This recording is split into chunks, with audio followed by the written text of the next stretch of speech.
ஜோதிட நண்பர்கள் அனைவருக்கும் வணக்கம். நான் ரமேஷ் அஸ்ட்ரோ அன்னூர். வாழ்க வளமுடன். இன்னைக்கு நம்ம ராகுவை பத்தி பேசுவோங்க. ராகுவை போல் கொடுப்பார் இல்லை, கேதுவை போல் கெடுப்பார் இல்லைன்னு ஜோதிட பழமொழி சொல்லுது. இந்த நவ கிரகங்கள்ல ராகு கேது மிகவும் வலிமையான கிரகமா நைசர்கிய பலத்துல நம்ம பார்க்கிறோம். அப்போ ராகு கேதுங்கிறவங்க வலிமையான கிரகங்களா சொல்லப்படுது. இந்த ராகு கேதை பொறுத்த வரைக்கும் பார்த்தீங்கன்னா எல்லாமே கெட்டதுதான் செய்வாங்க அப்படிங்கிறதெல்லாம் இல்லைங்க.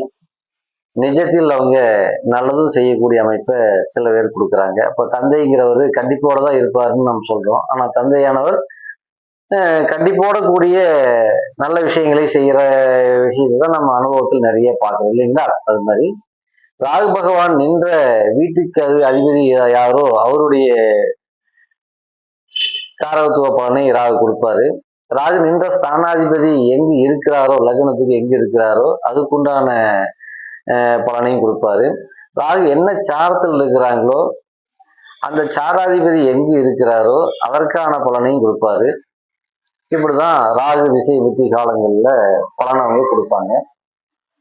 உதாரணமா ராகு பகவான் சிம்ம லக்னத்துல இருக்கிறதா சிம்ம லக்னம் 2ஆம் இடத்துல கன்னியில ஒருத்தருக்கு ராகு இருக்கிறதா வச்சுக்கோங்க. ராகு பகவான் செவ்வாய் சாத்துல இருக்கிறதா வச்சுக்கோங்க. ராகு நின்ற வீட்டின் அதிபதியான புதன் பகவான் லக்னத்துக்கு சிம்மத்துக்கு 11ஆம் இடமான மிதனத்தில் இருக்கிறதா வச்சுக்கோங்க. அப்போ ராகு நின்ற ஸ்தானாதிபதி லக்னத்துக்கு லாபத்தில் இருக்காரு. அப்போ இந்த ராகு திசையோ அல்லது ராகு புத்தியோ அந்த ஜாதருக்கு நடக்கக்கூடிய காலங்கள்ல லாப மேன்மை, ஆசைகள் நிறைவேற்றக்கூடிய அமைப்பு, இது மாதிரியான விஷயங்களை இந்த ராகு பகவான் கொடுப்பார் அப்படிங்கிறது சந்தேகம் இல்லை. சரி, அதுக்கு அடுத்ததான் ராகுடைய நட்சத்திரம் பாத்தீங்கன்னா அங்க உத்திரம் இருக்குது, அஸ்தம் இருக்கு, சித்திரை இருக்குது. உதாரணமா சித்திரை நட்சத்திரத்துல ராகு இருக்கிறதா வச்சுக்கோங்க.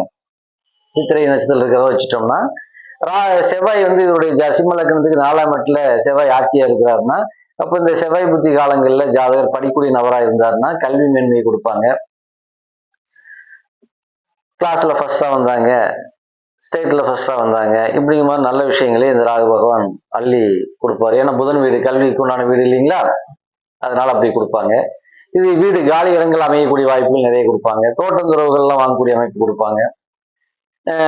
அயல்தேச பயணங்களுக்கான வாய்ப்புகளையும் கொடுப்பாங்க. அது மாதிரி ஆசை இருந்தால் அதையும் நிறைவேற்றி கொடுப்பாங்க. இப்படி ஒரு நல்ல விஷயங்களே செய்வாங்க.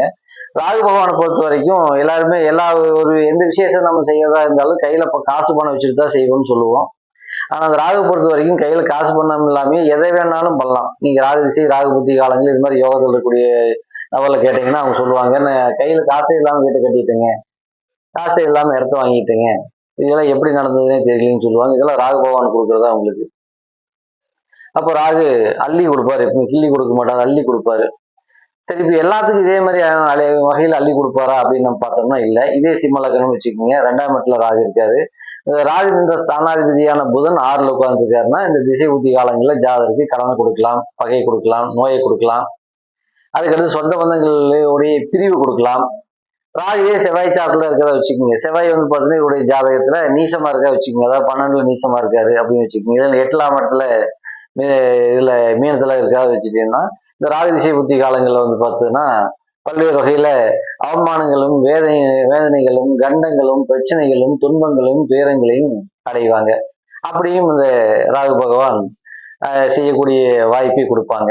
அப்போ ராகு பொறுத்த வரைக்கும் ஒரு சாராதிபதியுடைய நிலை என்னவோ, அவர் நின்ற ஸ்தானாதிபதியினுடைய நிலை என்னவோ அதை பொறுத்துதான் இவர் பண்ண போறாரு. அப்போ நிஜத்துல பார்த்தோம்னா ராகு கெட்டவராக தெரிஞ்சாலும் நல்ல விஷயங்களை செய்யறதுக்கான அமைப்பும் இருக்குது. அதே போல பார்த்தோம்னா இந்த சின்ன வயசுல பையன் பொண்ணுகளுக்கெல்லாம் இந்த ராகு திசை போச்சுன்னா அவங்க எல்லாம் பார்த்தோம்னா காதல் மற்ற விஷயங்கள்ல தடமாறக்கூடிய அமைப்பெல்லாம் நிறைய உண்டு. இது மாதிரி எல்லாம் எல்லாத்துக்கும் இதே மாதிரி வரும்னு எல்லாம் சொல்ல முடியாது. அதனால அவங்களுடைய வீட்டின் அதிபதி சாராதிபதி நிலையை பொறுத்துதான் இது மாதிரியான ஏற்றத்தாழ்வுகள் நடக்கக்கூடிய அம்சத்தை கொடுப்பாங்க. அதே மாதிரி ராகுவை போல் கெடுப்பார் இல்லை, கேதுவை போல் கொடுப்பார் இல்லைன்னு ராகுவை போல் கொடுப்பார் இல்லை, கேதுவை போல் கெடுப்பார் இல்லைன்னு சொல்லுவாங்க. ராகு பார்த்து அள்ளி கொடுத்தாருன்னா அது பாட்டுக்கு அள்ளி நிறையவே கொடுப்பாரு. ஏன்னு கேட்டீங்கன்னா இந்த 7 கிரகங்கள் நம்ம சொல்றோம், ராகு கேதுகள் சாயா கிரகங்களா சொல்றோம். அப்ப இவங்களுக்கு நைசர்கிய பலத்துல பார்த்தீங்கன்னா ராகுக்கு அதிகப்படியான ஒரு பலத்தை கொடுக்கறதுனால அவர் கொடுத்ததுன்னா யாரும் தடுக்க போறது இல்லை, எந்த கிரகமும் தடுக்க போறது இல்லைங்கிற விதி அங்க ஆட்டோமேட்டிக்கா அங்க வந்துக்குது. அதனால ராகுவை பொறுத்த வரைக்கும் மற்றவங்களாம் ஒன்றும் பயப்பட வேண்டியதில்லை. ஒருவேளை ஏதாவது ஸ்தானாதிபதி மற்றவங்களாம் 3வது டிபார்ட்மெண்ட்ல போய் மறைஞ்சு கிடக்குறாங்க செய்யறாங்கன்னா அதுக்குண்டான பிரீதி செஞ்சுட்டு வழிபாடு செஞ்சுட்டு புதிய முயற்சிகள் எதுவும் செய்யாம இருக்கிற மாதிரி இருக்கிற சொத்துக்களை காப்பாற்றி கொண்டு போய்க்கலாம். அதே மாதிரி ராகு நல்ல நிலையில் இருக்காருன்னா புதிய முயற்சிகள் எடுங்க. நம்மளுடைய சக்திக்கு மீறிய முயற்சிகள் எடுத்தா கூட சக்சஸ் பண்ணி கொடுத்துருவாரு. இப்போ 5 லட்ச ரூபாய் பணத்தை வச்சுட்டு நீங்க 50 லட்ச ரூபாய்க்கு வீடு கட்டலாம்னு பண்ணி கொடுத்துருவாரு. இதுதான் ராகு. இது மாதிரியான விஷயங்களை தாராளமா நீங்க செய்யலாம். நீ அடுத்த வரக்கூடிய காலகட்டங்கள்ல இது மாதிரியான பதிவுகளை இன்னும் நிறைய நம்ம பார்க்க போறோங்க. நன்றி, வணக்கம், வாழ்க வளமுடன்.